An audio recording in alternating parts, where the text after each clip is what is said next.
Yep, thank you, Mr. Chairman, very much.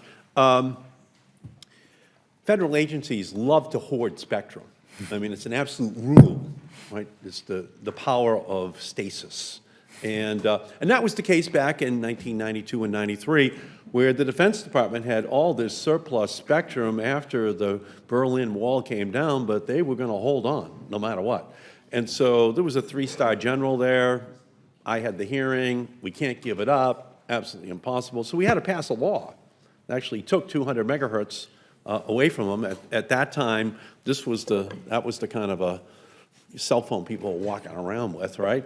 And then we licensed it for the third, fourth, fifth, and sixth cell phone license, so that's where this came from, right? And then out of that comes Steve Jobs saying, hey, I got an even better idea, and out of that comes this, right? But you got to keep moving the spectrum if you want to keep the lead, right? You want to keep going. So Senator Cruz and I were looking at, the issue of federal agencies holding on to too much spectrum, and how do we get it out of their hands and move it over into the public sector? And Secretary Baker, you and I, we worked on this issue back in the day.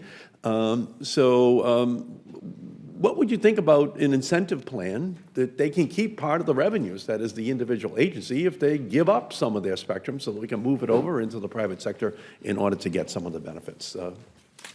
Senator Markey, I feel like you're feeding me baby food because I support that. I know you do. We've been looking at, with your leadership, we've been looking at spectrum efficiency for the government uses while maintaining mission critical government activities for my almost entire government career.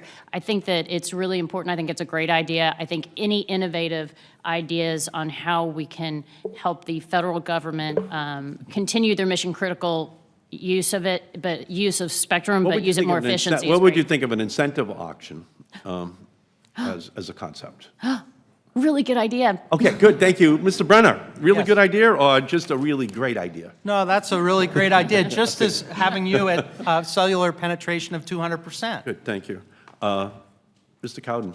One argument I would make, separating from incentive auctions, is the value of shared spectrum regimes. So CBRS, we just talked about Citizens Broadband Radio Service, that 150 megahertz is an example of that, where there was the incumbent tier of the Department of Defense and the U.S. Navy, still is, and then there are two tiers underneath that, a licensed tier that hasn't happened yet, and then an unlicensed tier. But that will drive the efficient utilization of that spectrum while still allowing incumbents, including in this case U.S. government, to have access to that spectrum whenever they need it. I think we need to look at those types. So Wi-Fi, Bluetooth, you need to find ways of incentivizing movement in that direction. That's where the innovation is. The cable industry likes that idea. Others like the idea. So I think that's right on the money, and again, just a continuation of this incredible development which we've been able to see over the years.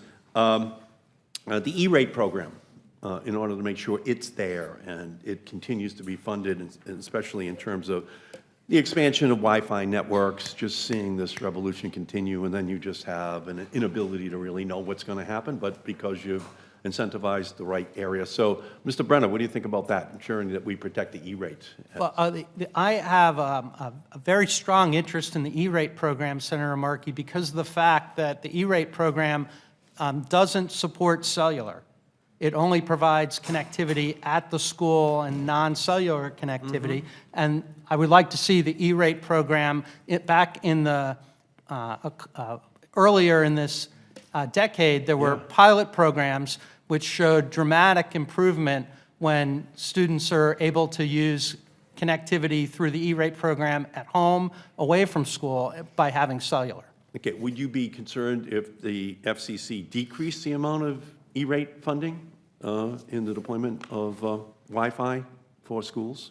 Sure. But again, I would actually go in the other direction. I'm agreeing with you. Okay. Yeah. Mr. Cowden, what do you think?